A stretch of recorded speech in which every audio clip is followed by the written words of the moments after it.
Welcome to RealAg Live, everybody. I'm your host, Shaun, Haney. We're a little bit late on the broadcast, had technical difficulties, but we figured it out, we sorted it out, and we are here. I really appreciate you joining us. If you want to participate in today's conversation and ask our guest a few questions on ag policy, trade-related things, I encourage you to do so. You can just ask your question in the comment box of the social media platform that you are watching on, whether that is Twitter, Facebook, or YouTube. Okay, let's bring in our guest. It is Carlo Dade of the Canada West Foundation. Carlo, how are you doing today? Hey, Shaun, and yeah, you can just throw me under the tractor for those trade difficulties. I'll cop to being the Luddite of the two of us. Man, I'll tell you what, we're getting some fantastic weather here in Alberta. If you're able to avoid those hailstorms, we're definitely getting moisture that we are not used to. Yeah, it's great for the folks down on the southern border, Milk River, where I was, with the canal going out, and the guys who were reliant on the St. Mary's district. Yeah, they should be fine, given the water they're getting. And I've got some of it back with me. Okay, let's talk about the USMCA deal. Implementation is July 1st, which is tomorrow. For the most part, Canadian commodity producers are excited about the fact that we're kind of putting this behind us. People, for the most part, held their own on the ag side. Of course, dairy did take it on the chin. Carlo, as you look at this deal and what will be implemented starting tomorrow, do you think we negotiate a good deal? Well, your circumstances are everything. And in this case, the circumstances were we were negotiating with the U.S. president that took a pre-existing renegotiation of North American trade. So this, of course, is the Trans-Pacific Partnership Agreement. Canada, Mexico, the U.S. were all part of the TPP that the Obama administration negotiated. We had a really good deal. Everyone gave up something. Everyone won something. This was the old win-win sort of trade. So when President Trump comes in and says, win-win doesn't work for me, it's I win, you lose that works for me, well, that redefines what a good deal is. And basically, a good deal is walking away from the table, not wearing a barrel. And in that regard, we did as good as we could. If those are the parameters under which you're negotiating, you're not trying to win or gain things. You're trying to limit your losses.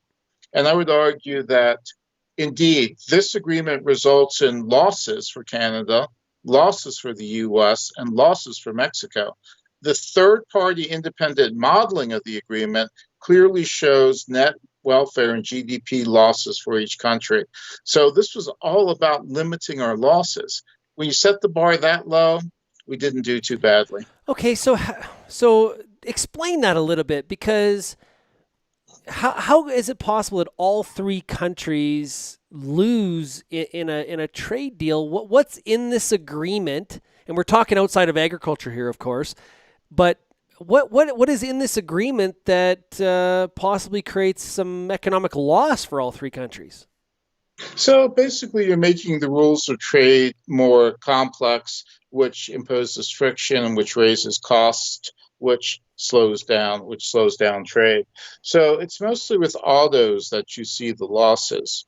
Obviously, the fact that you're raising the content required to having more North American content, which can be more expensive, can make U.S. cars less competitive. The fact that the rules of origin for autos and other things requires more paperwork will also have shocks. So my understanding of the modeling is it's mostly in those areas. And again, the losses aren't severe. For Canada, it's like a 2.8% hit to GDP by 2023. For Mexico, it's 4.4%. And for the U.S., it's under 1%.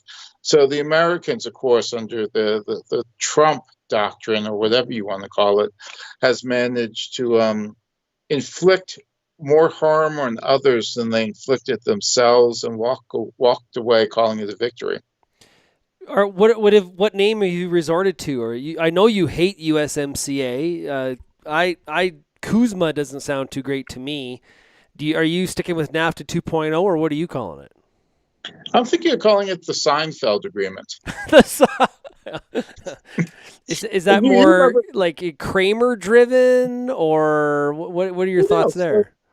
Seinfeld was, you remember the running gag? It was a show about nothing. And indeed, this agreement really, in terms of, there are modest tweaks and updates. Intellectual property, copyright, the length of copyright's been extended.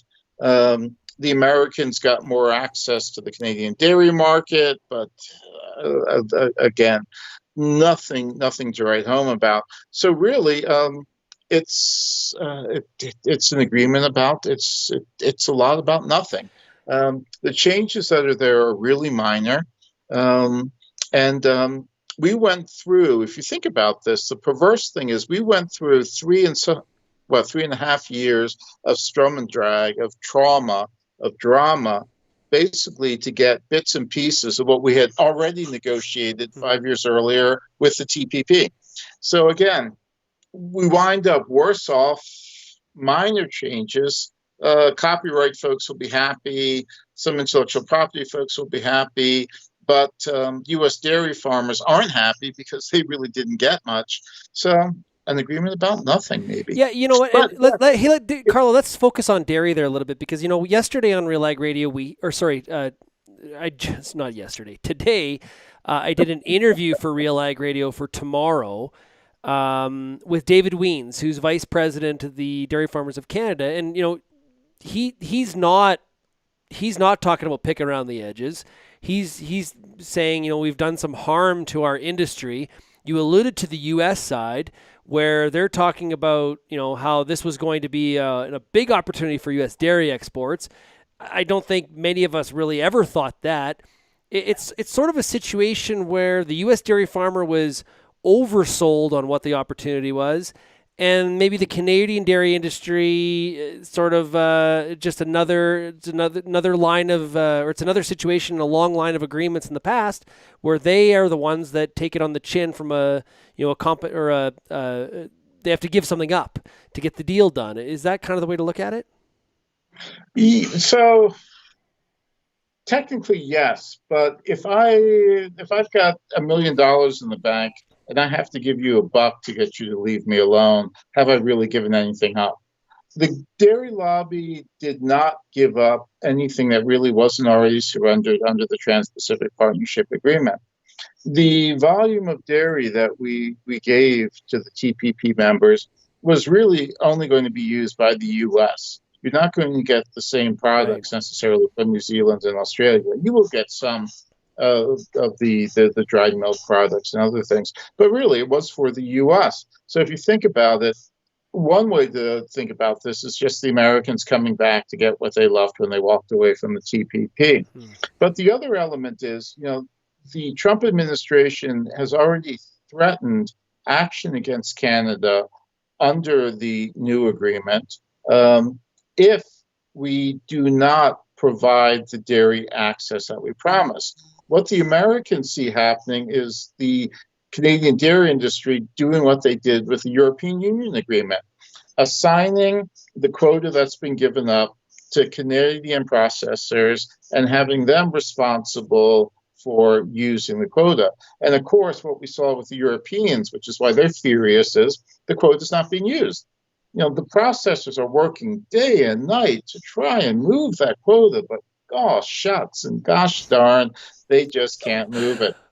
So, we've got, so, Dave knows all the games that we play and why countries get so PO'd at us. And again, dairy's got two fronts here. One, protect the market from products coming in. Two, squeeze as much as they can out of the Canadian government. And the government, every government will roll over, put its paws up in the air, and hand its wallet to the dairy industry. Both parties, both sides of the aisle. Don't make this a liberal thing. It's conservatives I, promised the same thing in the last election. I said every government. I did say. Well, hopefully, I said that. If I didn't, roll back the tape and let's do it again. So I clearly say, yes, the NDP's got its. The NDP's got its paws up in the air too, and it's not even anywhere close to being a government. But just reflexively, they'll do the same thing. Yeah, it's The Americans do stuff in ag on trade. We do stuff in ag and trade. This is our, this is our black mark globally. The Americans have theirs, the Europeans have theirs. Ours is dairy.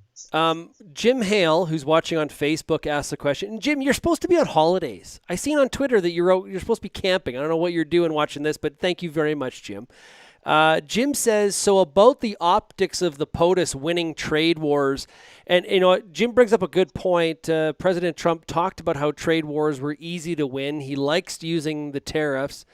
Outside of the USMCA, globally, I think we're finding out that trade wars are not super easy to win, and they're not exactly short battles in nature, Carlo. No, absolutely not. This is something that I think most everyone except Trump and Robert Navarro and Lighthizer, two of his principal trade advisors, knew going in. The Americans have some advantages, though, the size of their economy, the power that they have, and the other leverage at their disposal, military might, et cetera, gives them options to do things that other countries can't. In the case of China, there's some feeling, we don't share this at Canada West, but there is a line of thought that the fight with China had to be waged eventually. But Trump's gone beyond that, picking fights with us. And here's the worry about the new North American agreement for me. It does nothing to end this uncertainty in our ability to have products move to and from the U.S.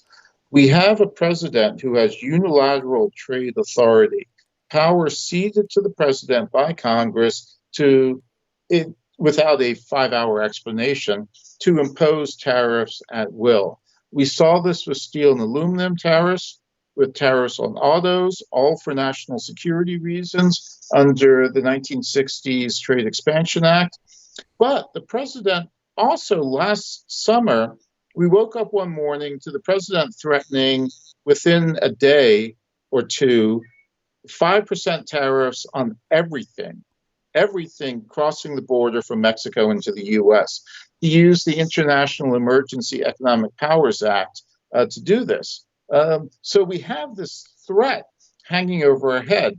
Autos got a carve out under the new agreement, where we agreed to let 1 million autos or so in before the U.S. would impose national security tariffs. As I mentioned before, oil and gas are protected because in the 1980s, I think 1979, 1980, Congress updated that act from the 1960s to make it more difficult to impose these tariffs on oil and gas.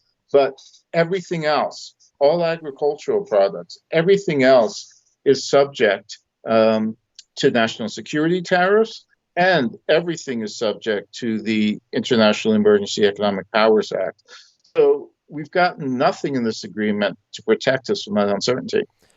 Okay, and actually, steel aluminum tariff, where there was threats of those aluminum tariffs coming back on last Friday. So that's not exactly, it's 2018 all over again. We've got a question here from RealAgriculture.com, field editor in Ontario, Lindsay Smith, who asks, what would Carlo have liked to see in NAFTA 2.0? Oh, boy. Everything that was in the TPP that we lost. So here's one. Movement of people. And by movement of people, I mean movement of business people, investors, consultants, lawyers, movement of people for work. So the NAFTA provisions were groundbreaking at the time, 25 years ago, in allowing companies to transfer employees and certain categories of people, nurses, doctors, horticulturalists, to move back and forth to really integrate the economy. Flash forward, we haven't updated that list of acceptable professions since the agreement was created. So you've got a list that's 25 years old. You have a list that was created before the internet was created, before trade services expanded and all these jobs, new jobs were created. Under the TPP, we changed this to have a negative list, which means only those jobs that were blocked, where you couldn't access another labor market were listed. So everything not on the list under the TPP is acceptable. If you create a new type of job, it's not going to be on the TPP list and you can move back and forth. So we're in the situation now where it's easier for companies that are in the service business to move professionals back and forth between Canada and Vietnam than Canada and the US. It's really putting ourselves behind pretty much every other major liberalizing trade agreement on the planet. So we completely whiffed on the whole movement of people issue for trade. And you know what? It's interesting you bring that up because we're seeing a restriction on some of the high skilled visas in the U.S. till the end of the year. That I've been saying on RealAg Radio, this is an opportunity for Canada to attract high skilled labor from around the world if the U.S. is not going to take them. Exactly. We have tons of advantages, competitive advantages for business in Canada. It's that we will take people more easily who are highly qualified, highly skilled. We have advantages. It's $10,000 a year cheaper per worker on average in Canada than in the US simply from healthcare costs, not paying the private sector healthcare costs per worker that you have to pay for the plans in the US. So you go down the list. We don't need to cut taxes to outcompete the US. The starting point for the two countries is such that we've got huge advantages just with what we have without going into things like corporate tax cuts. Anything else you would have liked to have seen in the new NAFTA that come to mind? Well, I would have liked to have seen, we lost investor state, which wasn't bad. I would have liked to have seen more protections for copyrights and intellectual property. I would have liked to have seen Canada push back more on things like making sure we had rules for interoperability for farm equipment so that the short line folks, the guys in Canada who make reapers and headers, can be assured of being able to access equipment. You've probably seen what John Deere's done with their latest service agreement. Luckily, we're starting to get progress on that up here in Canada, and I expect you and I will be doing a show in the near future to talk about changes in Canada on that, changes to the copyright law. Right. You have concerns about where Canadian farmers sit on right to repair compared to American farmers. Yeah, so there's three aspects to right to repair. It's the right of a farmer to repair the equipment or the right of a farmer to have a independent third-party mechanic. It's control of the data that comes out, but it's also the ability of the short line guys to access the software on the tractors and combines to have the headers and reapers and other equipment interoperate with it. And we're worried that the OEMs, Deere, Case, etc., are increasingly locking it down and making it more difficult. So if you're a farmer, if you like the idea of only being able to buy everything on your combine or tractor from Deere, you're going to love this. If you like having choice in what sort of implements you buy and use, you should be worried too. Yeah, interesting. It's right to repair is something that is, yeah, I would say it doesn't get the attention that sometimes it deserves. It's a topic that when it impacts you, you get super upset about it. But if you haven't gone, it's a weird topic. It just doesn't get the run that I think it probably should. Probably should get. Well, it's bizarre because, again, the North Portal example, if you're on one side of the border, the U.S. side, you've got the right to hack your tractor to get to break in, to get the codes or to fix it. If you're 500, 100 meters on the other side, you don't. So it's bizarre. The Americans have granted the right to U.S. farmers to do this. Canadians do not have a concomitant right. And we're just not, no one really seems to be bothered. And, the fight on interoperability, we've had to educate Ottawa on how the rural economy works out here, how people make machinery, there was just no understanding of how these guys work, how the business model worked. But we're starting to make some progress. Maybe it's a geographical thing, but whenever we talk about the new NAFTA, USMCA, it's always Canada US trade or US Mexico trade. Have we kind of not focused enough on the opportunity for Canada Mexico trade? What do you think about that? Well, for agriculture, certainly. I'm increasingly worried about the business climate in Mexico for oil and gas, and for businesses that would have to have a presence in Mexico. But for sales like agriculture, no, Mexico is a great market. 127, 130 some million people, richer per capita than China. Um, Really? oh, yeah, per capita GDP, yes. Huh. Now watch me go back and check my figures and issue me a call. But the, keeping track of stats and figures, man, especially with 170 some odd countries. Yeah. But no, it is, and it's a very good market, and we're connected by Class One railroads, similar diets, culture. If you're selling canola, I can think of few better markets for you to look at growing than potentially Mexico. So yes, we haven't paid enough attention to Mexico, especially for I think agriculture. That's not to say that we haven't paid attention. Premier Kenny Yeah. was in Mexico 6 months ago, 4 months ago. Yeah. I wrote a piece in the Mexican papers around his visit, and yeah, so we are looking at the market. I wouldn't want anyone to think we're ignoring it, but I just think you've got 130 some million majority global middle class ranked consumers that close. I think you'd be paying a bit more attention. We can say what we want about the USMCA deal, but the trade deal that, boy, it's paying off, I think, at least from an agricultural perspective, is the CPTPP. Known as the Trans-Pacific Partnership. Canada has done very, very well initially in that agreement here, 18 months in. Do you agree with that? Yeah, so we did. Again, we had advantages over the Americans in key markets like Japan. So, of course, the product moves. Some of that product will come back up from the U.S. to bite us. But overall, we did very well. But, we wasted, I forget how many months, turning the agreement from the TPP into the CPTPP.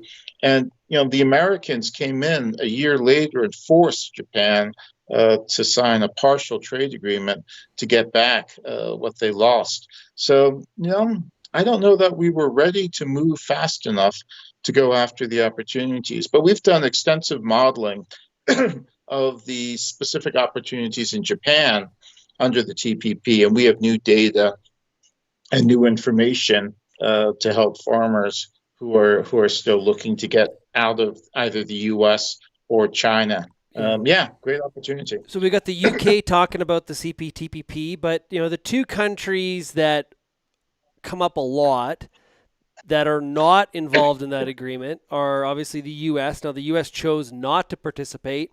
And once in a while, China floats this idea that maybe we would like to join the CPTPP. Between China and the U.S., who comes into the CPTPP first, China or the U.S.? Well, it'll be a lot harder for China, even if you imagine a second Trump administration and Trump having to eat crow publicly, it would still be harder for China. But, the issue is China could use this as an impetus for domestic reforms that they need, reining in state-owned enterprises, other things. Also, the other TPP countries, if you do have a second Trump administration and China's willing to make some concessions, you could have a scenario where TPP countries look at this being the best opportunity to draw China into reforms that we would like to see China make, not just for our sake, but for improving the business climate in China. I don't know. But if I had to put money, if you forced me to take $100 out of the bank, I'd put it on the U.S. Do you think that's one of the first things, or maybe not one of the first things? Do you think that's something that Biden does if he wins the election? Is bring the U.S. back into that agreement? I don't know. The politics in the U.S. on the far left and far right around trade are not favorable to us and other countries that depend on liberalized, rules-based trade and win-win type trade agreements. I think that the left of the Democratic Party would raise holy hell if he was looking at coming back in.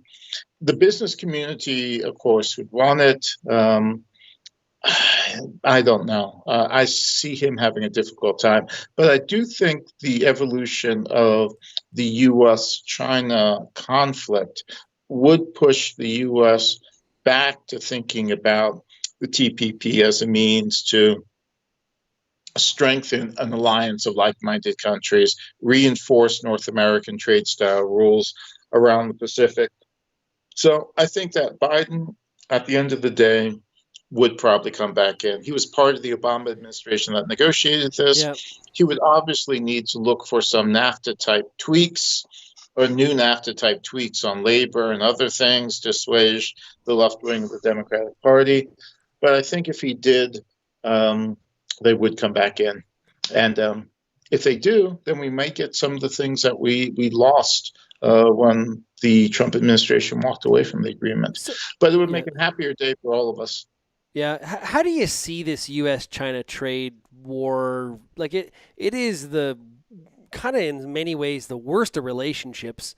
Pretend to be friends and continue to really, launch so-called darts at each other. How do you break this down? Canada, of course, in the middle in some respects from the Huawei CFO extradition arrest standpoint. But how do you see this?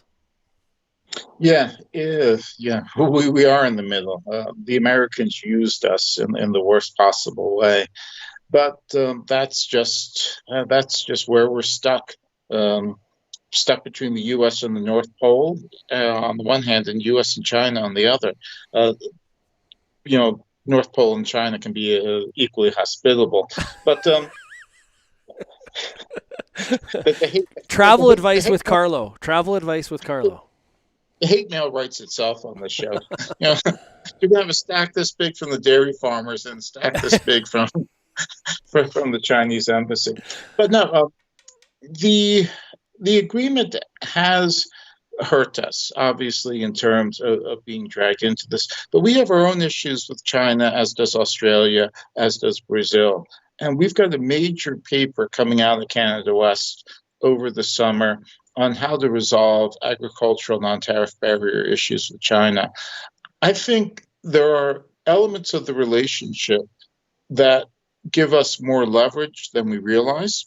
And we also don't fully understand the obsession with China with food security. I think our ability or our ranking is one of the few large net excess producers of food and agricultural products. There are countries that produce more, but fewer countries that produce significant amounts export as much of what they produce as do we in Canada. The U.S. exports more, but they eat a lot more of it before it even gets to the dock than we do. So I think within there are elements to have a new conversation with China that if it's going to keep acting like an asshat, it's going to do damage to its relationship with one of the few large net excess exporters of agricultural products. And given climate change and what we're seeing happening in the Southern Hemisphere, one of the handful of countries that's likely to continue as a swing exporter going forward. They invested tons of money in Kazakhstan to get wheat and grains out. And what happens with the COVID crisis? Kazakhstan puts an export ban on wheat, which they did back in the 2009 global food crisis. So again, there are only a handful of countries that don't impose export bans at the drop of a hat and are significant net exporters of what they produce. So I think there's room to have a new conversation with China in the not too distant future. Of course, the situation with the Michaels has to clear, other issues have to clear, but that the relationship is long term. You know that our ag exports to China grew 3 times in the same period when our ag exports under NAFTA doubled.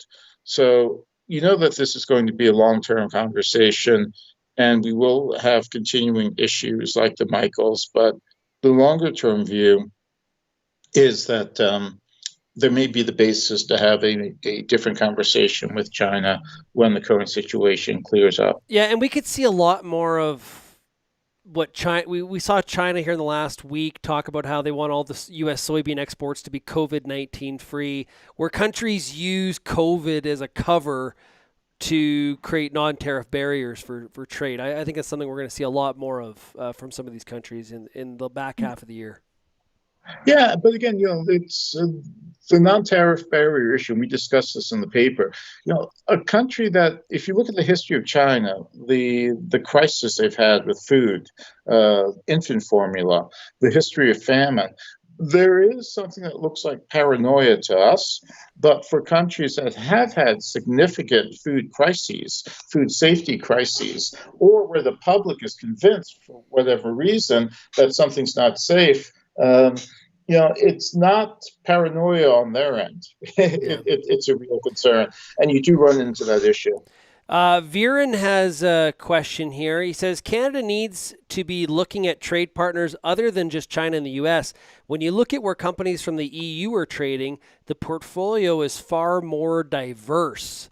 Do you agree or disagree?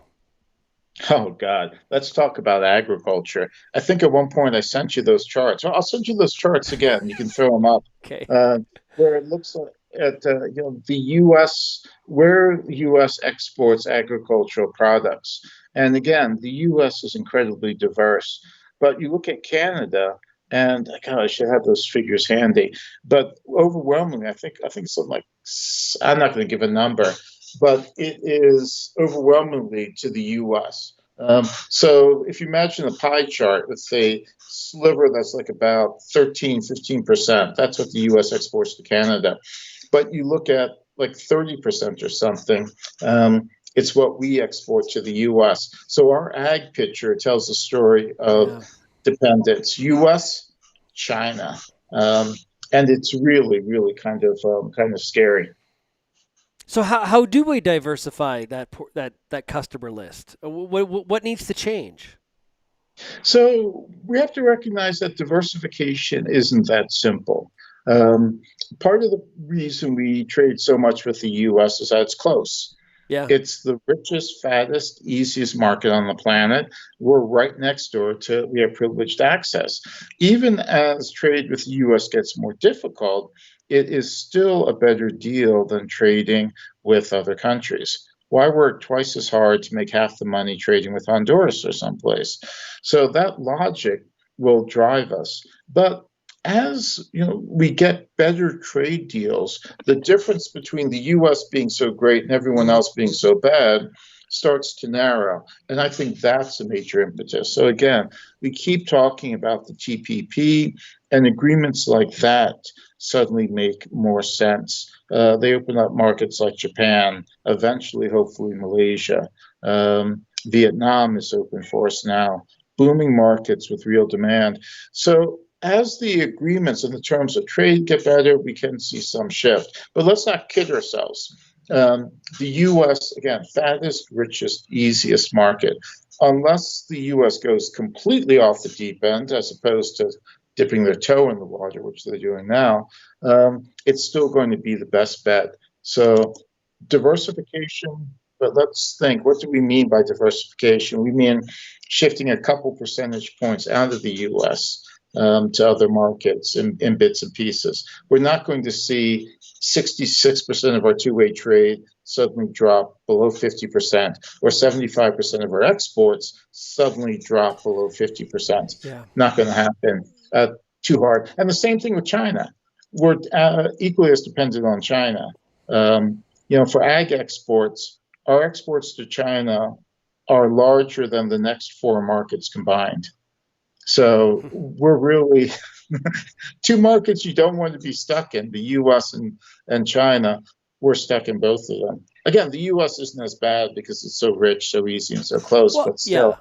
geography alone, the U.S. will always be our largest customer. You'd think it would be a real odd situation or strange turn of events if all of a sudden that wasn't the case, just because of the geography and the integration of the systems. Just think about beef; like it's an integrated supply chain. And how easy would it be to have that integrated supply chain with, say, Mexico? Look at the distance you got to ship the cattle. Yeah. And again, that's close. They've got the industry, they've got the demand. So there are reasons that it is in the U.S. Okay, here you go. I've got the figures for you. So for exports, U.S. exports to Canada are 18%. So Canada accounts for 18% of U.S. agricultural exports to all markets. Mexico is 13% of U.S. agricultural exports to all markets. Next on the list is Japan at 10%. And then you get 6% Korea, 7% EU, 6% China. But you look at Canada, all agricultural exports to all countries, 54% go to the U.S. So for the U.S., Canada accounts for 18%. For Canada, the U.S. accounts for 54%. China accounts for 16%. I thought it was 13. China accounts for 16% of our exports. The next largest market for us is Japan at 7%. Then you hit 4% for, I think, maybe India. And then Brazil, Korea comes in at 1%. Okay, so the rest of the world, all of the countries in the world, 14% of our agricultural exports go to countries that are not the U.S., Mexico, Japan, China, Korea, EU, Brazil, India. For the U.S., 37% of their exports go to countries that are not Canada, Mexico, Japan, China, Korea, EU, etc. So you see, I'll send this chart to you. Yeah. You can put it up. But you can see, 54% of our ag exports go to the U.S. I think 3% go to Mexico. There you go. Versus the U.S., which sends 18% of its ag exports to the U.S. and 13% to Mexico. So you get a real story of dependence, overwhelming dependence. We got some diversification to do. Yeah, and again, we're not going to knock it out of the park. It's going to be singles, bunts, and stolen bases that are going to get us to that goal, not grand slams. Yeah. So you're looking for a 1% shift year on year, a little bit here and there. Now, could some of that lack of diversification, though, be that are we producing less different types of commodities? So we don't have cotton, we don't have rice, we don't have like some of the nut and fruit industry like they do in California. Does that play into that at all? Oh, certainly, yeah. Our product mix is a bit more limited because of climate. But there's one of the things we're looking at working on is really ramping up the greenhouse industry here in Alberta. And again, natural gas price through the floor. We've got tons of gas. We've got the sunlight. We've got the infrastructure. We're burning energy just to run gas plants that's just going up into the air. So there's also the argument that we could be claiming carbon credits and GHG reduction credits. So this greenhouse idea, I think, is huge. It's like what we did with plant protein and fractionation, the opportunity. Right. It's taken us forever and a day. Alberta, Saskatchewan and Manitoba are doing okay, but Alberta is still dragging its feet, despite the work of the Plant Protein Alliance of Alberta, on which I serve on the board. But I think with greenhouses, we've got a real ability, especially with E. coli outbreaks in the U.S., farm labor problems in other parts of the country. You do a leapfrog move where you put greenhouses, you co-locate them with gas plants, and you mechanize them using modern robotics. We've got cheap land, we've got water. Access to water is difficult, but we've got the water, at least compared to North Dakota. There's no reason why we really shouldn't be ramping up. Japan, if you can produce quote, laboratory quality fruits and vegetables and get them to Japan quickly and cheaply, I don't understand why we aren't dominating that market. Fruits and vegetables from Alberta. Who would have thunk it? Right? Well, everybody, as I'm learning, apparently everybody did, but no one picked up on the idea because we were making so much money off of selling gas. Folks, why do I need to sell vegetables? Yeah. Hey, but that's changing. Hey, Carlo, I appreciate you joining us here today. We kept you a little bit extra long. Some great questions from the audience, and I always appreciate the insight. Awesome stuff.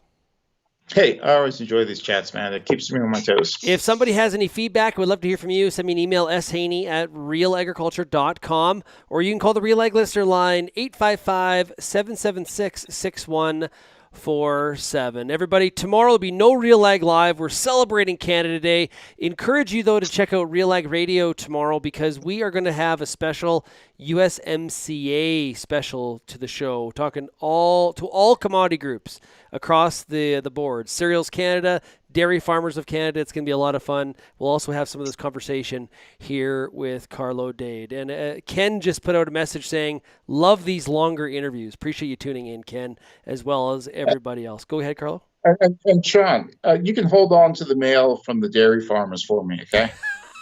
I will. Yeah. Thank you. To Shaun Haney regarding Carlo Dade. Yes, I will. We will post some of those.